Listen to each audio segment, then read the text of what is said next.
is behind the scenes.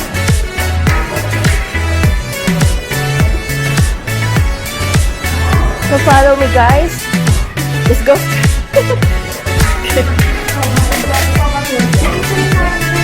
We'll go from here. And dito tayo. Ayan sila.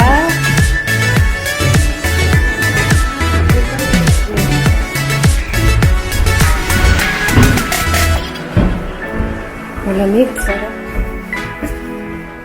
Malamig.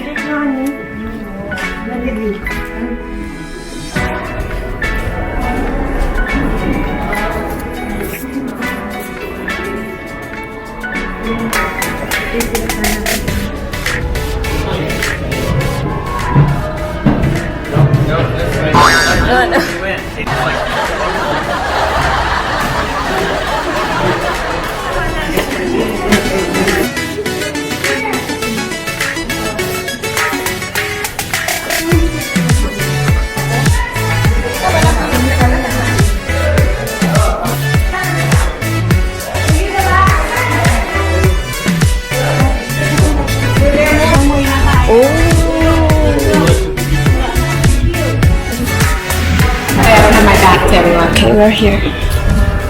Wow. Okay.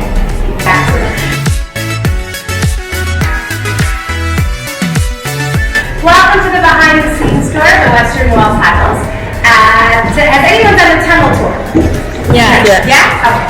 So we'll try to put it together for those of you who have not, with a little bit of history. We're going to go back all the way to the beginning in about 4 minutes, okay? So I wore my hat today just so that you can see what the topography of Jerusalem was like. Jerusalem, and specifically this area in the Old City, and even more specific, by the way, my name is Julie, so if anyone has questions, feel free to ask, feel free to take pictures. Okay, so specifically Old City, specifically Temple Mount, and what's underneath the Temple Mount is Mount Moriah. And Mount Moriah is a very special place for the Jewish people. Because if we go back all the way to the beginning, as it says in the Bible, God creates the world. And where does all of creation start from? It starts from the foundation stone. And where is the foundation stone located? In the bedrock of Mount Moriah. Now that place, of course, has importance because of creation. The dirt from the mountain over there is what God creates the first man, Adam, and breathes life into him. Years later, centuries later, we have Abraham bringing Isaac for the sacrifice of Isaac. Of course, he doesn't go through with it, but this act shows his great faith in God. Many, many stories happen on that mountain, Mount Moriah. Okay, so we have our mountain. Fast forward a little bit, we get to King David. King David takes us back to 3,000 years. And King David was the first to be able to conquer Jerusalem.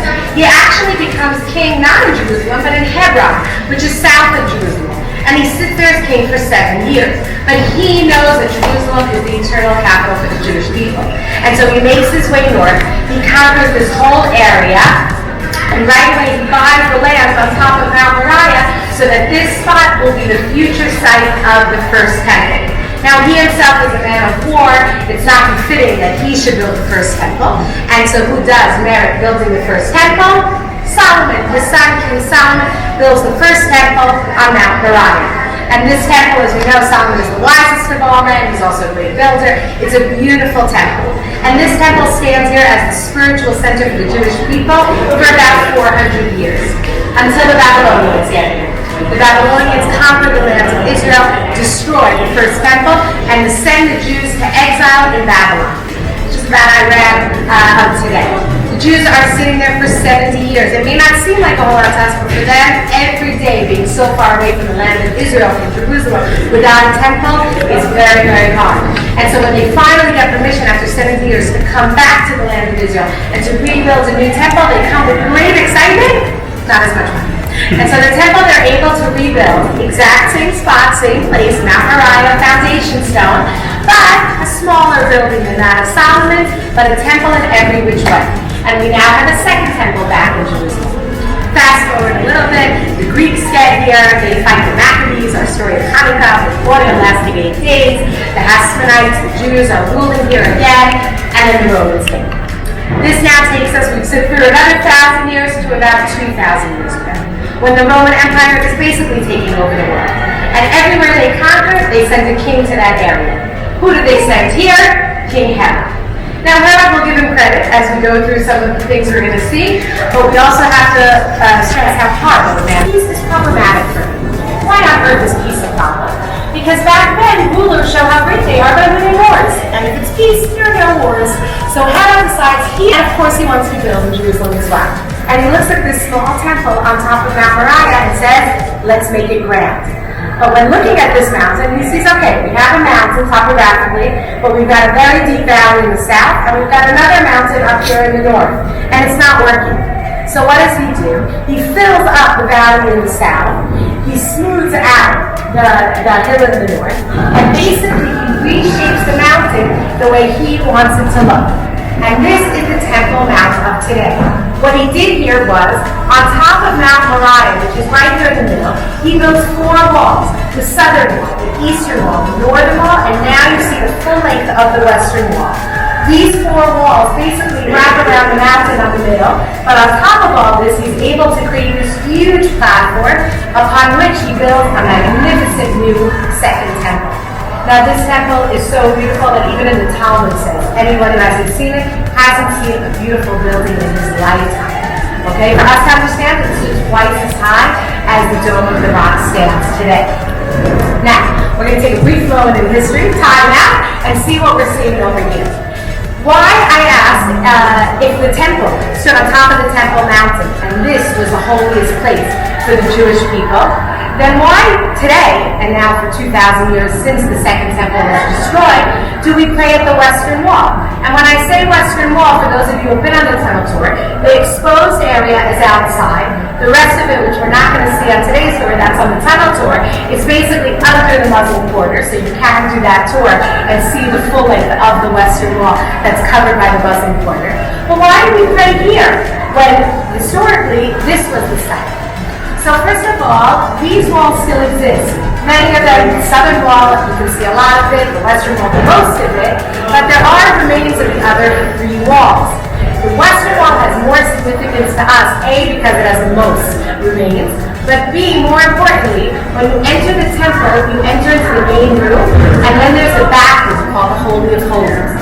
And this room, as we're approaching this week, on Yom Kippur, on the Day of Atonement, our holiest day of the calendar, only one man, the high priest, enters this room 1 day of the year. And this room is exactly over the foundation stone. Oh, it's first temple, second temple, always done, so it's exactly over. And this temple is the holiest point, and because this room is closest to the western wall, the rabbis tell us that the divine presence, God's presence, is more on the western wall than on the other 3 walls. That's why we're here today. But the most important thing you're going to be doing along Main Street is going into the waters of a mikveh. A mikveh is a ritual bath. What I took you here to look at over here, if you look, there are steps over here, and in the middle this would have been filled in with water, and this served as a mikveh. Every man, woman, child, priest, Levite, every single person who wants to go onto the temple first has to become ritually pure. It's not a bathtub. It's about becoming ritually pure in a mikveh, and then you can go up to the temple. So far, now what I want to point out above our heads is an arch, okay? And if you look at my picture, what you're seeing is that there's a bridge that cut across the valley to get to the Temple Mount. This bridge was first built by the Hasmoneans. We said they were the Jews who controlled the area before the Romans get here, 2,200 years ago. And they understood that if many of them are living on the Western Hill, many of the Jews, especially the priests, before I live, are living over here, how are they going to get to the temple every day, especially the priests who are working in the temple, when they have to go down in the valley and up to the Temple Mount? So they built a bridge to cut across. Now, here in this area, we have a mikveh, and there's another mikveh over there, and another one to show you one over here. You need water. Now, for a mikveh to be kosher, it needs to have a certain amount of natural water, rainwater, okay? But for the rest of it to fill up, you can bring aqueduct water, channels of water from cisterns. So as we leave this area, you don't have to look right now, but as we walk back up the stairs, notice that this mikveh below, underneath these windows, there's the channel, the aqueduct, that feeds these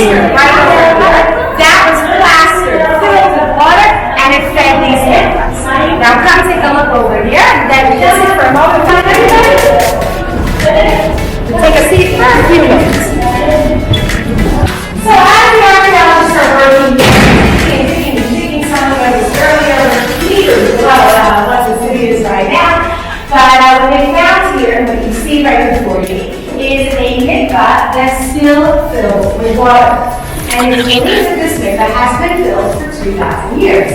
Now, the source, as you can see, the water's coming from a hole in the wall. Because of the stones, we're not exactly sure where the water source is. This mikveh is not used today as a function to purify people, but it is incredibly, incredibly special to know that there was a mikveh right here that was used by our forefathers 2,000 years ago.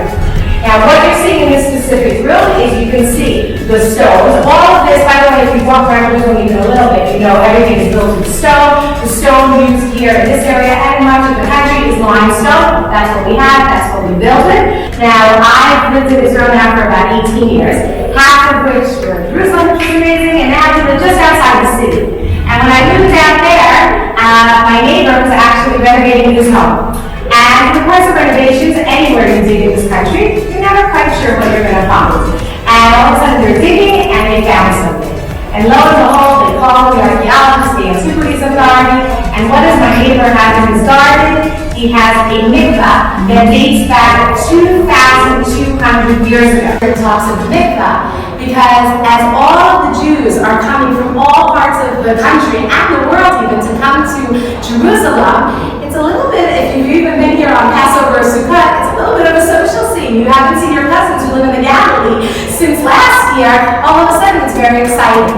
And imagine all the hordes coming to the mikvahs together, and your cousin already went in, and you haven't, so you're not pure, and he is, and you want to give him a big hug, but now you just made him impure again, and it doesn't work for the system.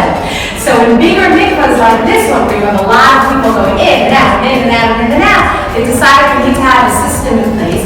They built a wall where the impure walk on one side, you go down and immerse yourself, and then you come up on the side of the pure people, and then you can sit and talk, okay? So there's an idea here. Even when you go up to the temple, when we say on these 3 pilgrimage holidays, we say Chag Sameach, okay? It means happy holidays.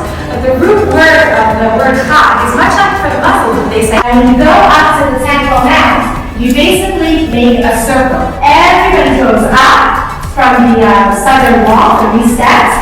Everybody turns right, goes into the temple, does what they have to do, finishes the circle, and goes down. And that's considered pilgrimage onto the temple mount. Now, 3 types of people, the rabbis explain, walk against traffic. When everybody's going up and turning right, 3 people are walking left.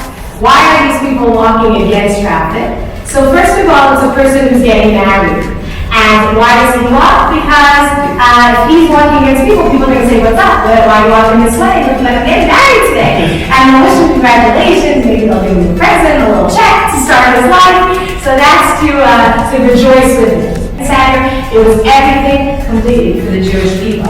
And this mikvah is one of the processes of going. And just a point, if you want to take a peek, there's a hole over here, just so you understand how they go. We don't get a lot of rain here. If any of you were here yesterday, that was the first rain. Usually it only comes in about a month, 2 months. But when it does rain in the winter, every drop you have to store, because in the summer months, nothing. So you fill up every cistern you have, and then you'll have one to last you. So you see over here, there's a hole that would lead to that same cistern that mikvah, and this mikvah, and who knows what other mikvahs, but this was all the system in place to keep these mikvahs filled with water. Any questions? Okay, so on to our next group.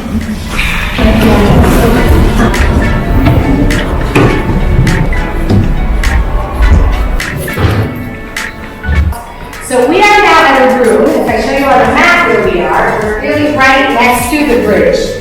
Really very close to the Western Wall. In a minute we're going to see the Western Wall, so you'll see just how close we are. But we're in this room that was built here right next to the bridge, right alongside the Western Wall. For who built it. The clues that they found here lead them to believe very strong. Everywhere you see, and I'm not saying it exactly in this moment, but everywhere you see a flat stone with a frame chiseled all around it, that's Herodian. In a moment we're going to get to the Western Wall, and I'll point that out to you. But another style of Hera is what's called these pilasters. You see over here we have the beautiful smooth walls, and then we have this like half a hollow, not even sticking out of the walls. And it's for no other reason other than to beautify the room. It is believed that if the Western Wall and the Eastern Wall and the Southern Wall and the Northern Wall of the Temple Mount stood in their entirety from 2,000 years ago, we would see pilasters going all the way around. If any of you have been to Hebron, where you see the Cave of the Patriarchs, also built by Herod, that's a building that's still in totality, and there you absolutely see the pilasters. This is Herod's style. So this is a room that he built right next to the Western Wall, right below the Temple Mount, and it's beautiful. How else do I know that it's beautiful? So here in this area where they put up the glass, unfortunately, it's again a decision that our jobs have to make. If they open something up to the public, it runs the risk of fading away. If they keep it under lock and key, nobody gets to enjoy it. So here they opened it, but we don't really see it so well. But there were frescoes. Frescoes are painted. It's not when you take different stones and make mosaics. It's when you take dyes and actually paint on the stone, pictures or designs on the stone to beautify the building. And all along these walls, because Herod understood, if he's inviting dignitaries, and imagine they're all coming here with their Roman garb, and everybody's, walking around the room, and everything is with frescoes going all around the room. And it gets busy with a lot of people here, and I lean up against the wall. I've gotten my whole jacket dirty from the fresco, and I've smushed up the fresco. So these are the details that Herod thought about. He built this shelf all around so it protected the frescoes when people were in this room. Now what's amazing about this room is that if you notice, all of the stones, smaller stones built one on top of the other, but by the doorway, which is the standard style of how they built back then, 3 monuments, which means 3 huge stones, two like this, one on top. The one on top is called the lintel.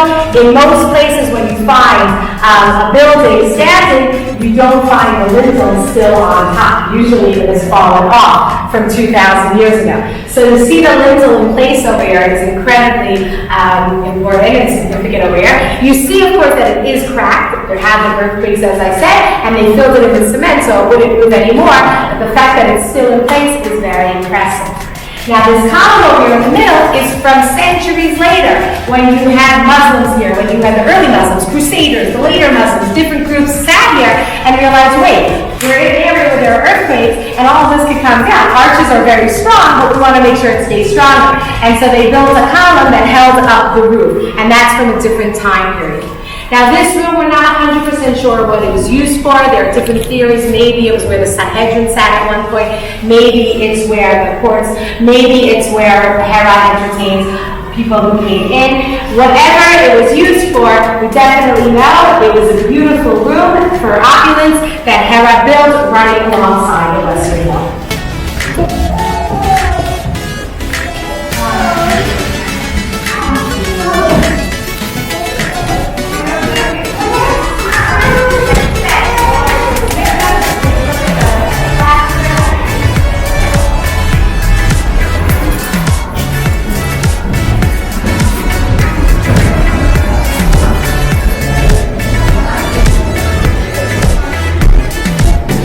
Where the water was drawn down.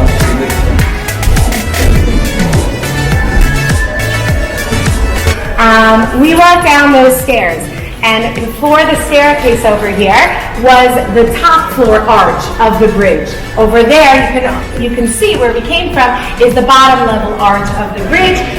The bridge connects to the Western Wall, which means that if I open up these doors right over here, I will see men standing and praying facing the Western Wall, okay? If I continue walking more south of that, I'd see the men outside because they are under the arch, so they're covered. But then you have the men standing outside that we're used to seeing. Keep walking more south, the women's section. This is all the Western Wall. Oh, ang dami niyang ano eh. Tapos nare-video nila pa.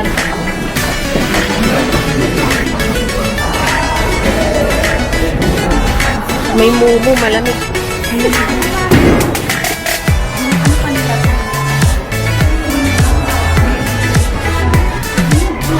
competing with the noise, the sound of prayer. So I do want to take a minute just to explain. We're in the days between the New Year, between Rosh Hashanah and before Yom Kippur, the Day of Atonement. And so come to the Western Wall at midnight and you'll be seeing hundreds, thousands of people here saying prayers, saying slichot prayers, which are the special prayers that lead up to these days. So that's, we have school children, I'm assuming, saying it outside right now, which is above us. Okay, that's the prayer space is right above us. Now, this is the last find. So they were digging here underneath, and what were they looking for? So we have history. We have, thank God, we have certain historians. We have the Talmud, which writes a lot about what happened here.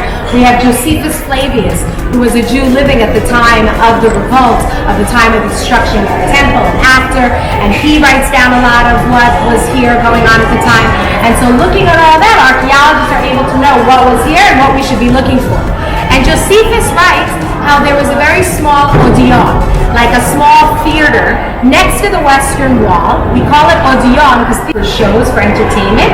Odeon is audio. It was basically for someone to come, a speaker to come, like you have an auditorium in, building schools. So it was kind of like that, where somebody would speak and people would sit around listening to him. And this, Josephus writes that Herod built next to the Western Wall. Again, probably when he brought people over here to have, functions, speaking, whatever, he built this Odeon. And for centuries, they're looking for this Odeon.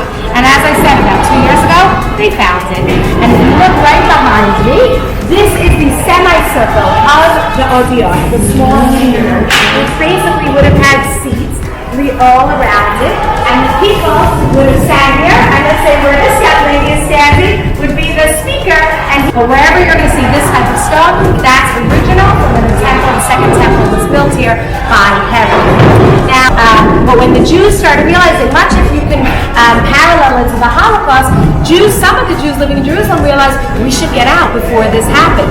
And one of the ways to escape was through the drainage system. And Josephus writes, the Romans were onto this, and Josephus writes that instead of waters flowing through the drainage system, there was blood flowing through, because the Romans found the Jews in the drainage system and killed many of them. In the drainage system, to back all of this up, what we find are pots, we find coins, we find signs of life of the people who wanted to escape. But what we also find is Roman spearheads, which shows the fight that took place here in the drainage system when those Jews were leaving the city. Okay?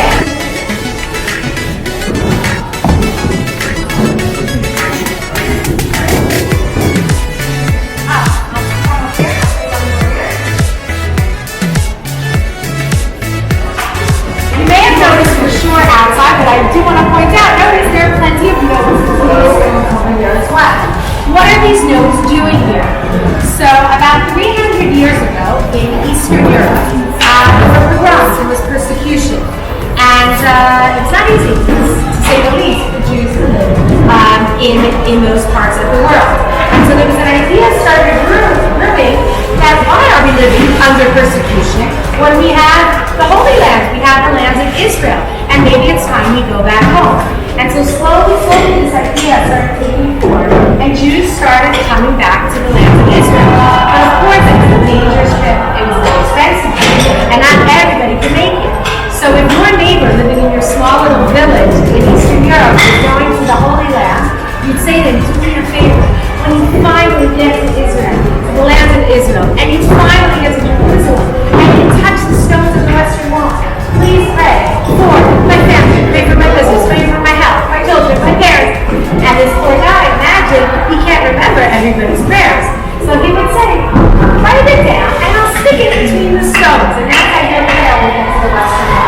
Now that tradition took hold, it's now 200 years. I can tell you, I've seen it myself twice a year. There's a team that literally goes through and removes every single one of these notes to allow for more space for the new notes. But where do these notes end up? So these notes are holy, whether they're written on bus tickets or gum wrappers, and whatever language, and whatever religion, they're people's prayers. And so the these notes are taken out of the Western Wall stone. They're buried in a Jewish cemetery on Mount of Olives, where we bury anything that's holy that we can't just throw away. That's where the notes end. So that's just a little bit of a notes here at the Western Wall.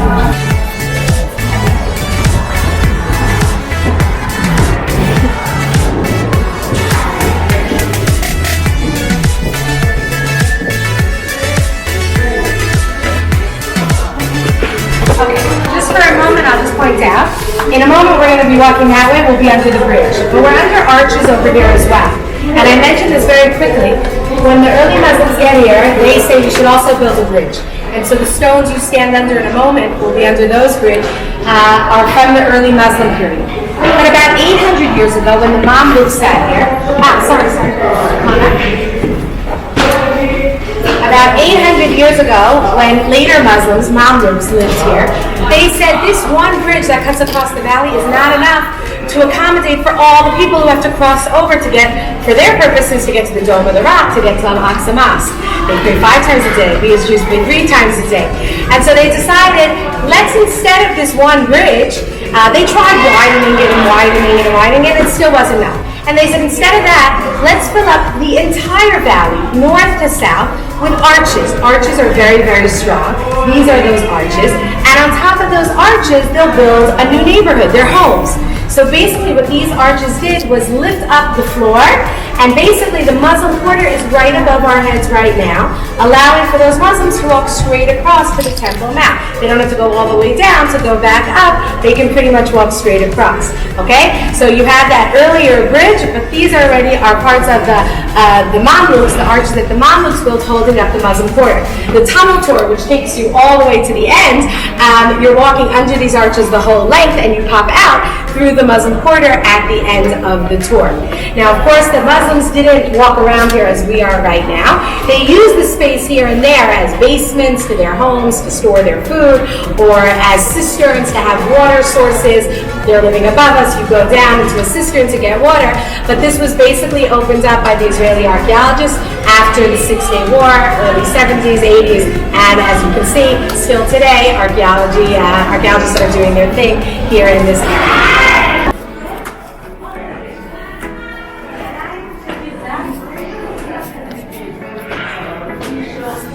Without water, if you want to do it at the end, and I will show you one who has water, we can do it this way.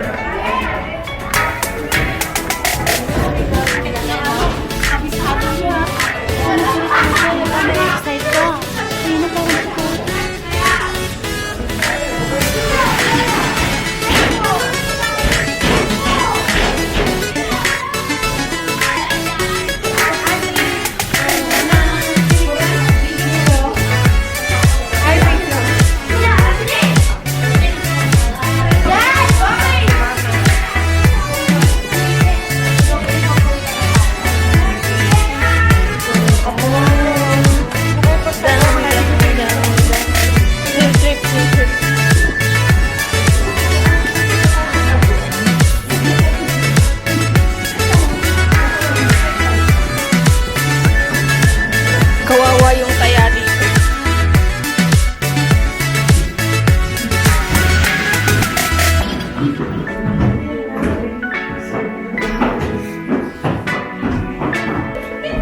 Ang bango. Di ba? Pinaliputan nga ako. Ang bango.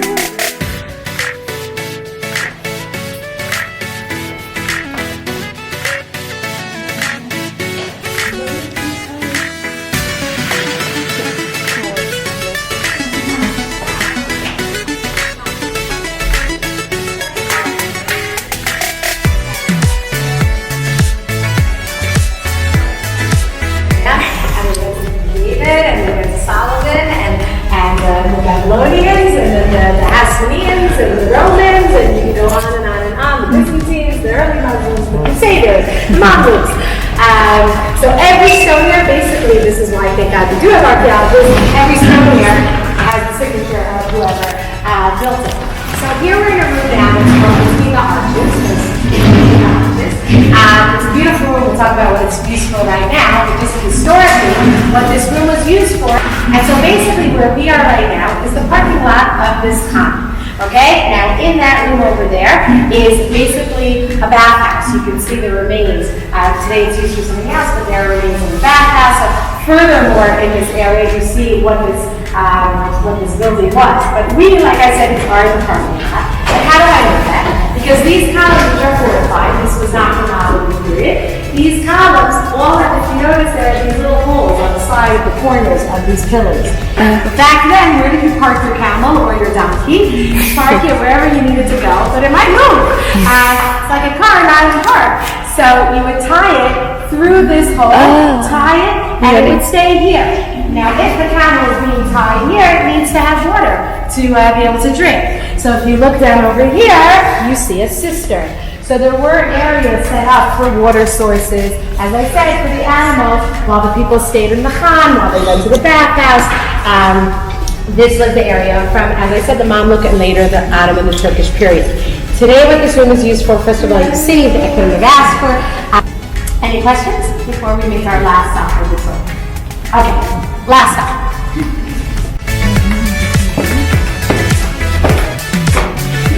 Ang bango niya talaga.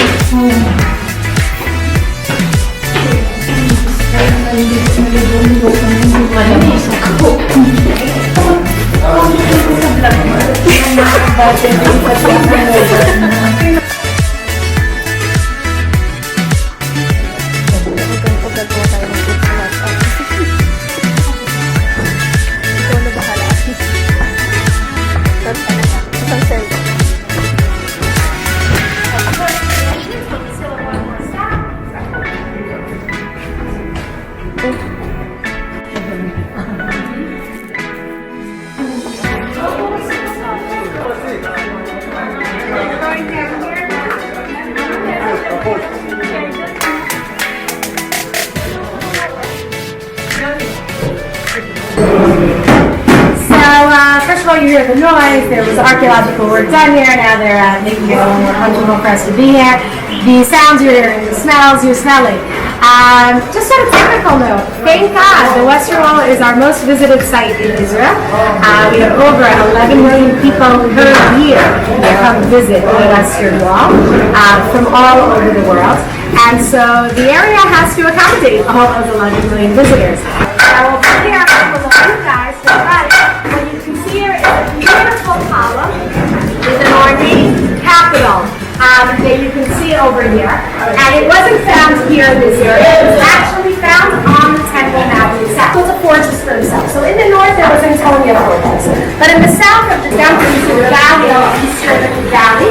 And so there's a sitting path on the Mount of Olives today that literally goes to all of the larger domes. And you take your small children there and they go through buckets of debris, which is not debris at all. You can find coins from the first temple, the second temple, bones from the sacrifice that they had been here. Amazing, amazing finds. And sometimes if they go into the Israel Museum, are never meant to make their with your pocket. But amazing finds from the first temple and of course from the second temple. I couldn't ask for the noise and the smells and everything because this is the behind the scenes. This is what comes to us when we're praying to connect to God, but below us is basically history revealed. This is where our forefathers walked here. These very same roads, these very same streets, when they themselves were going on a pilgrimage to go up to the temple here in Jerusalem. So I want to thank you all for coming here. I hope you enjoy the rest of your stay. Shana Tova, as we say, Happy New Year. And I'll take you out and you can exit to wherever you go. Thank you.